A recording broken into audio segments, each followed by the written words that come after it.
మొదటగా ప్రపోజ్ చేసింది నేను కాదు, ఆ ప్రియుడే తన ప్రేమ వ్యక్తపరిచే.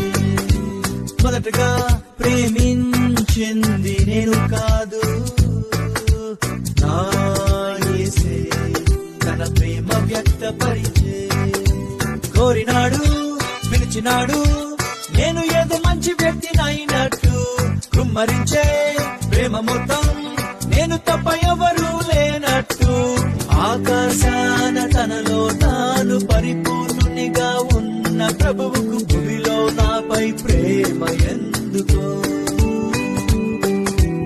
ఏమీ తిరిగి ఇవ్వలేని ఈ చిన్న జీవి పైన ప్రభువుకు అంత ప్రేమ